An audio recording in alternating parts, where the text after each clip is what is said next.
Welcome to the Geography of Crime, a podcast by Cap Index hosted by Dr. Grant Dravey, Vice President of Geospatial Crime Solutions. Crime doesn't happen in a vacuum. Place matters, and in each episode of this podcast, we'll explore how geography shapes crime risk across industries. With expert insights from criminologists, security professionals, and business leaders, we'll break down crime trends, analyze real-world data, and explore what drives risk in different places. Now, let's dive into today's episode. Good day, everyone. Thanks for joining another episode of the Geography of Crime podcast. Today I have a special guest, good friend and former colleague at the good old University of Arkansas, Dr. Michael Nino. With that, Dr. Nino, floor is yours. Let's hear about you. Yeah, first, just want to thank you for inviting me on to the podcast. I'm grateful for the opportunity. Michael Nino, Associate Professor in the Department of Sociology and Criminology at the University of Arkansas. I'm also a Director of the Arkansas Health Equity and Access Lab in the department and the primary investigator on the Arkansas Health Survey.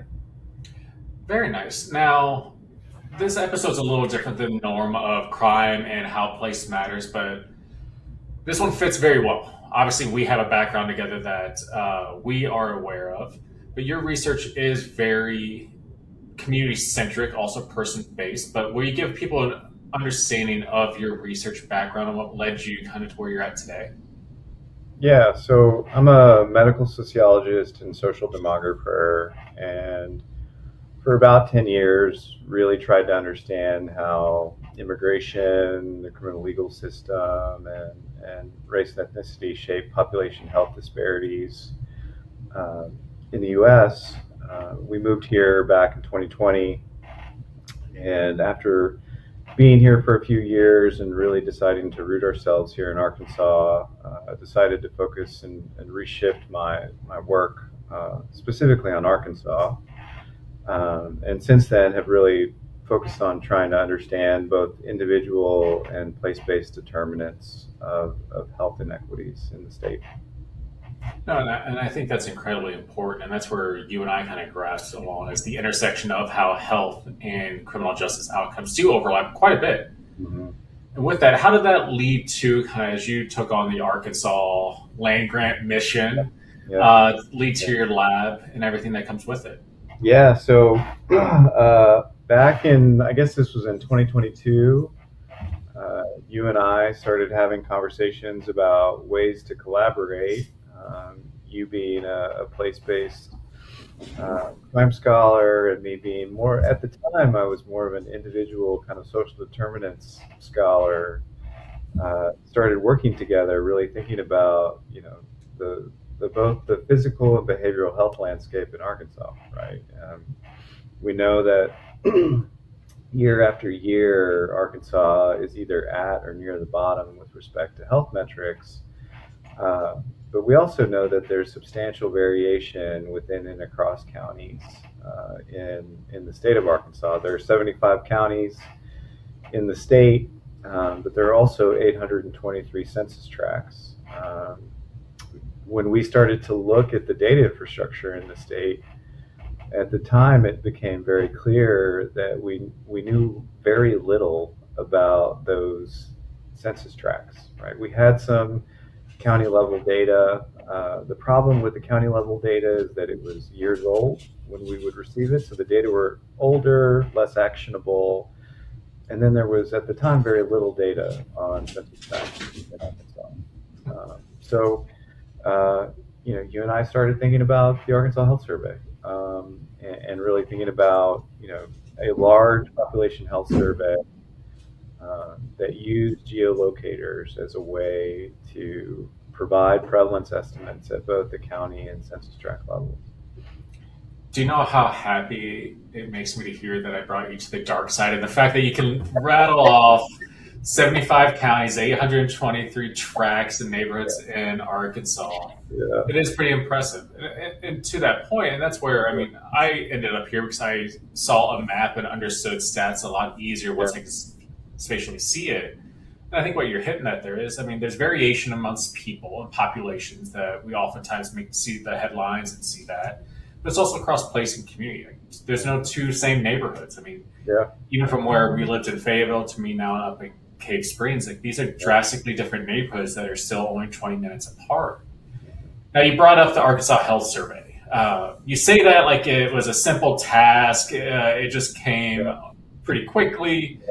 I want people to understand the amount of time, effort, and the scope of this, because at the end of the day, this was a huge undertaking that now is setting up health research very differently for the state. So please, let's hear some of that. Yeah, so it's a large population health survey. We used an address-based sampling frame. So essentially, we purchased this large sampling frame of 70,000 addresses, names, emails, and phone numbers in all 75 counties. The sample was stratified by age, race, income, gender, and education. And we took that large frame and mailed out up to 4 mailed invitations to all 70,000 potential respondents. So all 70,000 received the first 2 mailed invitations. And then non-respondents in the southern counties, in central Arkansas and northwest Arkansas received up to 2 more mailed invitations. We focused on the southern counties because we saw underreporting in the first 2 waves, and then central and northwest Arkansas because those are where our population centers are. So it was a very large undertaking. We had a final sample of 9,932 complete responses that were weighted to the adult population, making the Arkansas Health Survey the largest population health survey in state's history. And that's the big part there. It's the largest one. And as these data came in, and I've seen the infographics, how has Arkansas responded to some of this information? I mean, different organizations, different universities, how they embrace some of this. What have you seen? They've responded well, right? I think when we started collecting these data and showing folks where prevalence is concentrated, because we're not only looking at health inequities, we're also looking at social determinants of health, like lack of transportation and food insecurity and access to care. What we consistently hear is that folks were guessing prior to these data existing, right? We kind of knew where disadvantage or need was concentrated, but those guesses are imprecise. And so folks now know where need is concentrated. They can begin to think about where resources exist in these areas of need and think about what to do next with these data. Right?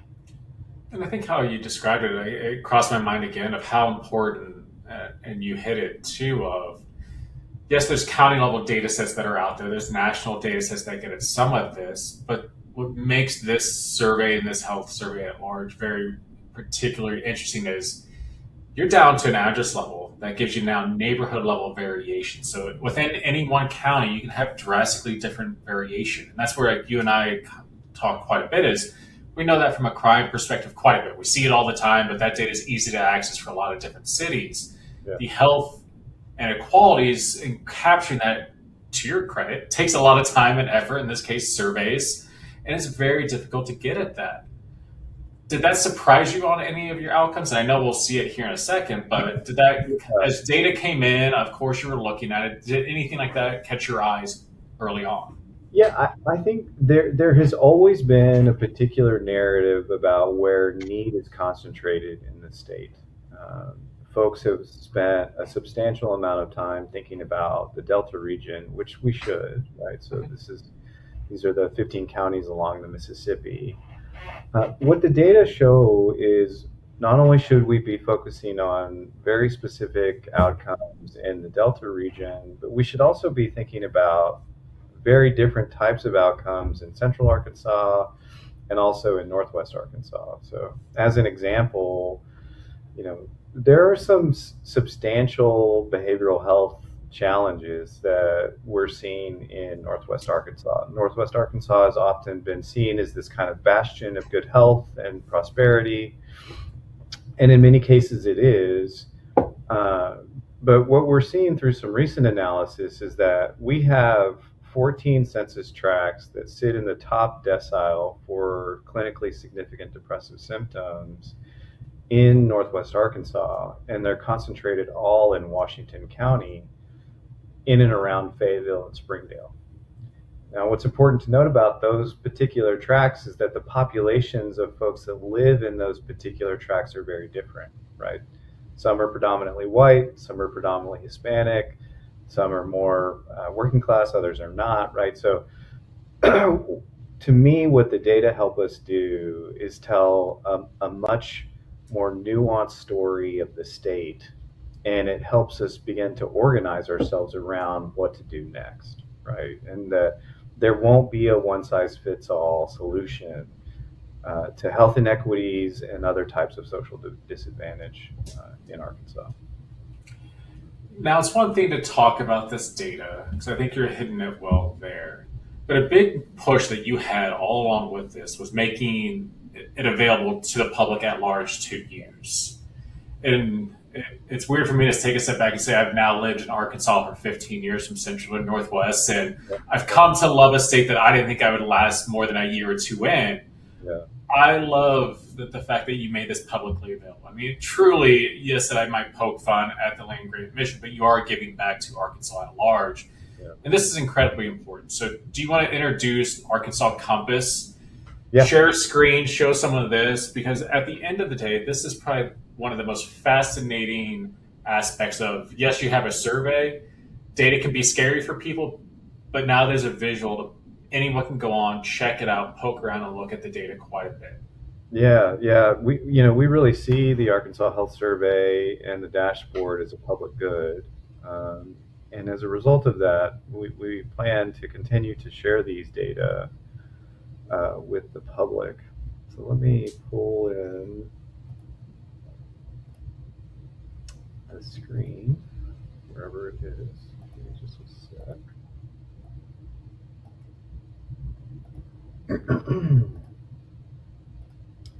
Okay. All right. So this is the landing page for the dashboard. So for anybody interested in exploring the data, you can go to uahill.uark.edu, and it will take you to my lab's website. And AR Compass is the name of the dashboard. The landing page just provides information about the dashboard, why it's important, what it includes, its features, etc. And if you click on Visit AR Compass, it will take you directly to the dashboard itself. For new users, it will prompt you to create a username and a login. There's a two-factor authentication associated with it.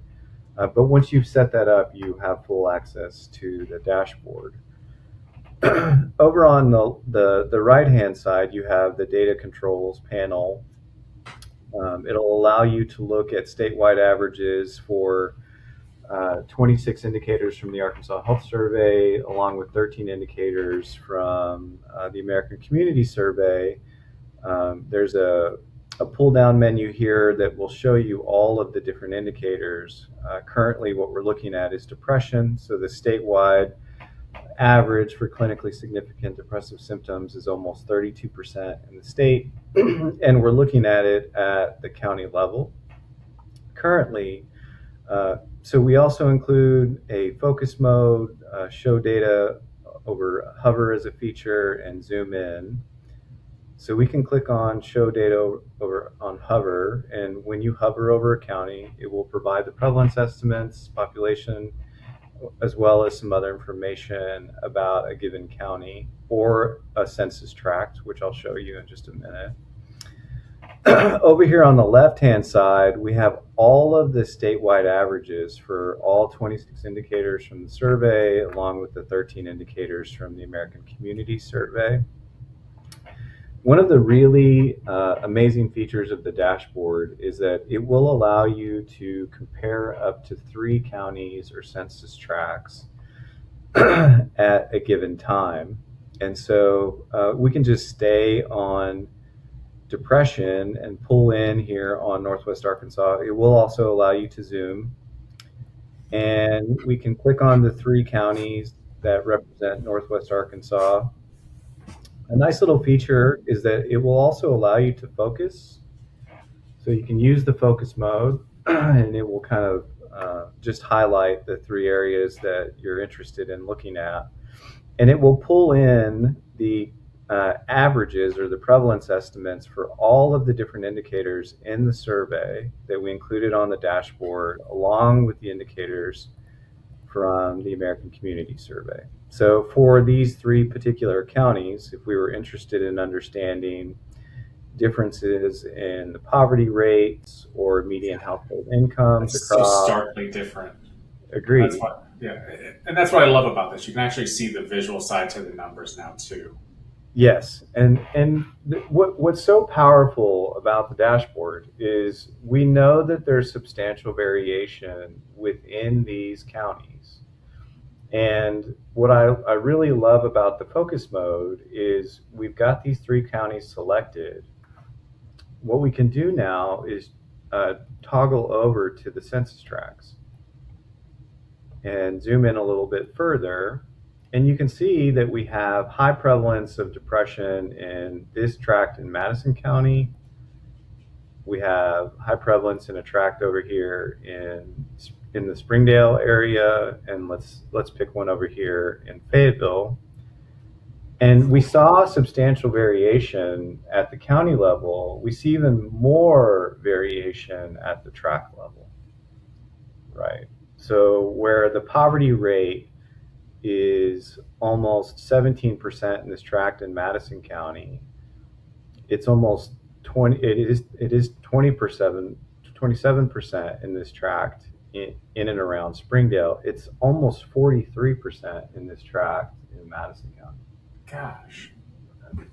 Now, what's interesting about these results or these patterns is that you can also look at substantial differences in demographics, right? So in this particular tract in and around Springdale, almost 56% are Hispanic, whereas in this tract over here in Madison and the other tract over near Fayetteville, almost or a little over 66%, almost 67% are white, right? So the racial demographics of these tracts are very different, but all three of them, what's important to note is they all have high prevalence of depression.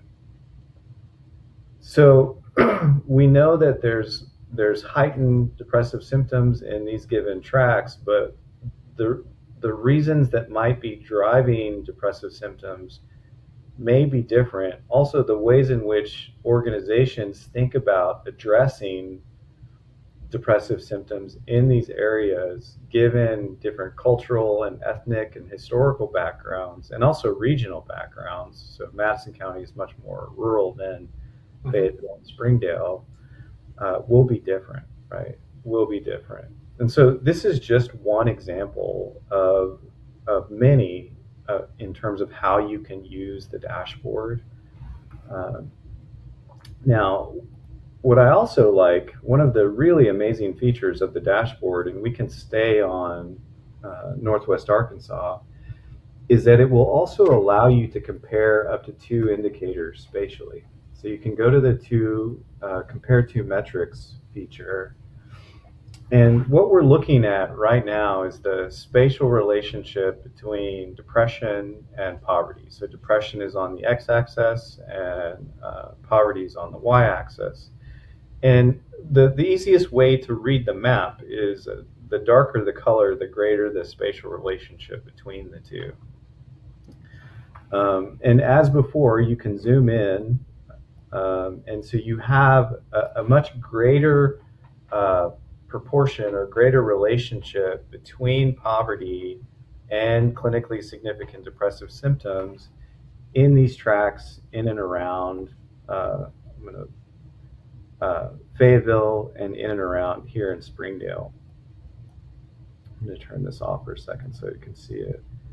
And just like we did before with the single indicator, you can select up to 3 tracks. So you can begin to understand what might be happening in these particular tracks. right? Beyond race and ethnicity, we kind of looked at that earlier, but things around gender differences, not really anything. Things around disability.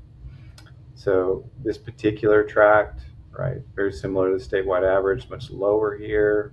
Housing, right? So renter occupied housing is very high in all three of these tracts, right? Over 70%. On this tract, it's almost 80. So what this really helps us begin to do is begin to understand similarities and differences in these tracts. What are some potential indicators that are tied together so that when organizations and policymakers and just concerned citizens want to think about the ways in which to address behavioral health, physical health, they can go to the dashboard to begin to help better understand what is actually happening in a given region and what we can potentially do next. Well, and I think that's where you kind of led to where my head was going next question wise is you're arming a lot of people now with great contextual location based data in a crim realm, locational intelligence, but you're truly understanding how place matters as it relates to health outcomes. How do people end up actionizing some of this? Or I'm sure you've been in conversations. Yeah. What's next? Now that you have this information, what comes after that? Yeah, so we've started building out data to action briefs and also just working with local government on trying to understand what their priorities are. As an example, we put together a brief on food insecurity in Lee County. It's one of the counties along the Mississippi. And there are 5 tracts in Lee County. And the most populated tract, over half of the residents in that particular tract are food insecure, were at the time of the interview. Beyond that, we can show different ways of looking at need in a given tract. The median household income, poverty rate, renter-occupied housing, so people can begin to understand the differences in the tracts. But specifically with food, we can also help them understand the food environment, right? So where are grocery stores, where are convenience stores, where are Dollar Generals? And what we know is that in the entire county of Lee County, there are only 8 food resources in the whole county. And they're all concentrated, or almost all concentrated in one census tract, right? And right to the right of that tract, there's a large correctional facility, which is one of the largest employers in the tract, right? So what these data begin to help us understand is like where is the need concentrated, and even if there are resources concentrated in these areas, is it enough? And if it's not enough, then what's next, right? Like working with food banks and other organizations in the state reps to begin to think about where do we need to push resources, what kind of program do we need, and what kind of coalitions, frankly, do we need to build. Well, and I think you hit it well there. It's a collaborative effort. I mean, with any type of outcome, be it health or crim in that fashion, what we're seeing more and more is it's not a one shoe fits all, but it's also a community at large that needs assistance. I mean, we had Charlotte Gill on here talking about more rural Appalachia, talking through how do you handle crime in some of these communities that are just starkly different.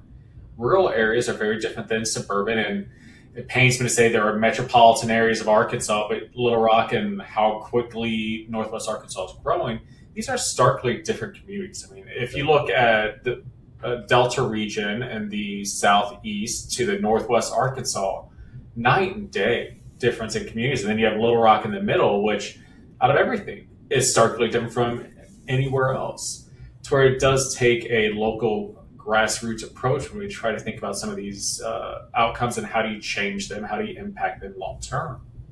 I agree. I mean, one of the powerful components of the survey is that, it is an address-based sample. And so we also have the lat longs for all of the respondents, right? And so this is something you're aware of. We started collecting NIBRS data across the state last year. So thinking about the connection between crime and health, right? For certain areas now we can really look at proximity to violent crime and the ways in which it shapes health in a given area, and whether or not the exposure to violence, it shapes health differently in a rural community versus an urban one, right? So these questions that I think criminologists have been thinking about for a while, right? We now have data to begin to really meaningfully answer those questions in Arkansas. Well, I think you're getting at, well, there too is it's usually just not one indicator that a tract or a county's worse off with. It's usually a multitude. It's the light switch of which ones are high, low in that way, and that's the dashboard lets you peel that back a little bit and see where is it high.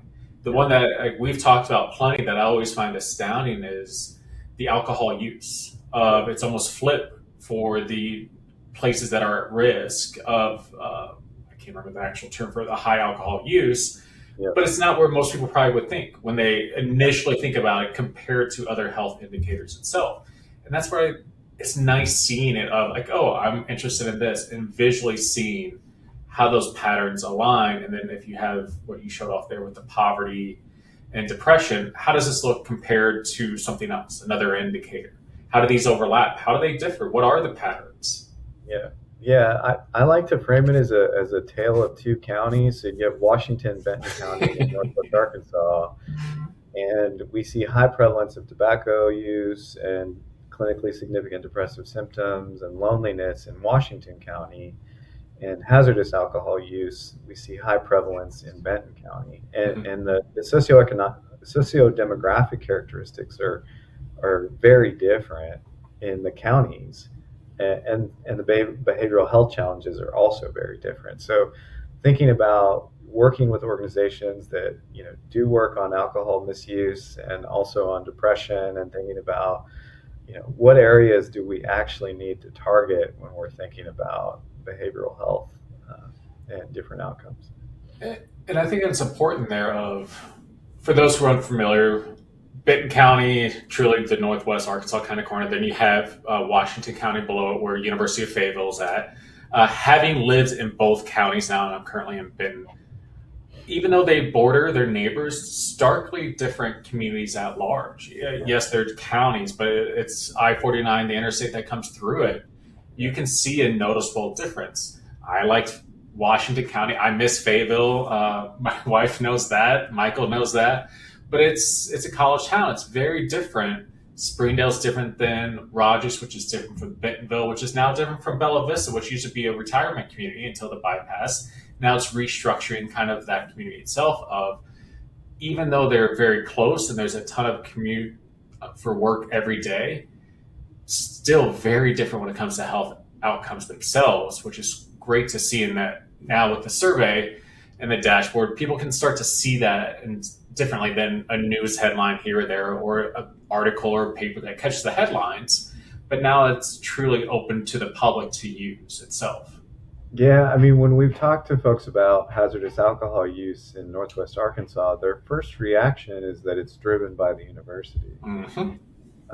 When in reality, it's actually in the county above it, right, where we're seeing the highest prevalence. And it's not to say that students don't live in Benton County, but there are definitely other dynamics outside of the university that are driving alcohol use in the region.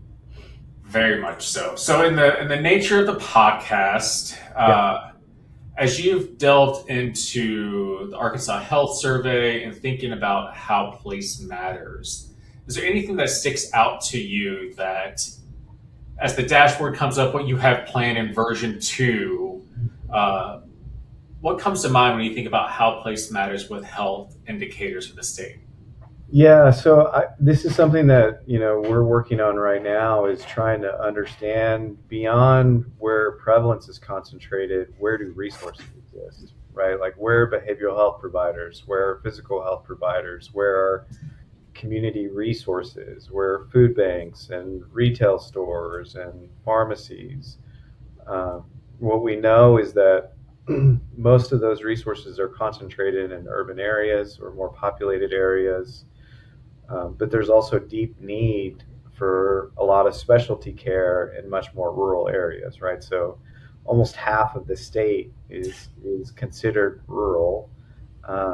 And so, when we're really thinking about place and how it matters, it's trying to tell that complete story. Right Mhm. now, we kind of know where prevalence is concentrated. Now, where do resources exist?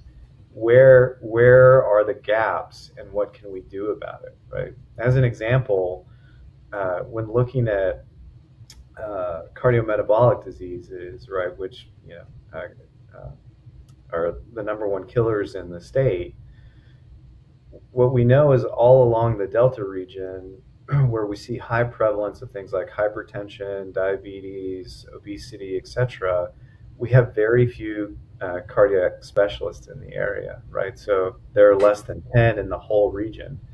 So if you are living with hypertension, diabetes, you're constantly needing specialized care, you're having to drive to Little Rock or just forego care because of lack of resources. So what we're hoping to do is really begin to tell that side of the story. We know where need is, but can folks actually address the need in a given area where they live, or do they have to go outside of it to find the care they need in order to continue to live a full life? And that's such a powerful roadmap of you can identify places that need in different rankings of that if you want to get into that way. But now the next part is what does resources look like Yeah. if we know they're vulnerable for outcomes, they're at risk for it? What is that mitigation? Is it in place? Is the need being met or not? So you brought it up, the food insecurity one. One of the big ones that gets a lot of press is your food deserts and the access to, but it's beyond that. There's other ones, and you bring up specialized care, dental office, everything that comes with it. Like it looks different based on where you reside, from timelines to waits to having to use transportation to get around. Access is a big part to that. So I think the resource matching to identify the gap is a huge part. So it's music to my ears to hear that. I know Northwest Arkansas does not look like the rest of the state. We have access Yeah.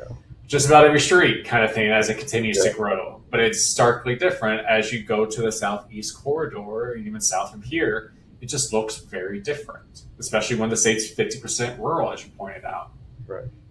Yeah. Now, with that, I wanna leave this to you, and this is kind of a question I like to pose. And you can use your researcher hat, you can use your academic hat.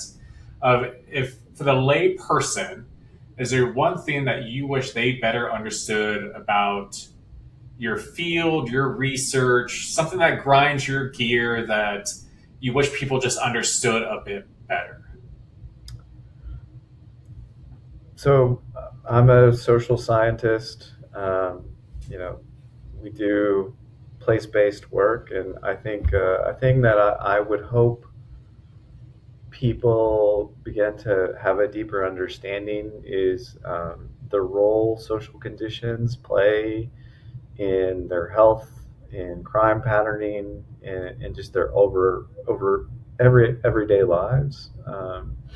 You know, Oftentimes when we're thinking about health disparities, we're thinking about a biological mechanism or a pill or whatever, when in reality, a lot of the disparities that we're seeing in the United States, the deep disparities in um, cardiovascular disease, in neurodegenerative diseases, in respiratory diseases, are driven by social conditions. Um, and so it's my hope that with this work and with the work of many others, that people begin to understand the importance of these conditions and improving them in order to improve the lives of folks in the state and in the country. And that's great to hear. And I know you're doing your part. You've been all over the state presenting on this, the infographics, the news stories. So the word and message is getting out there. And I hope it continues that way too. Of knowledge is power in this situation. I think the more people become educated on this, the better off they are. Like this, like the survey itself, the dashboard is a nice tool to kind of point people to it.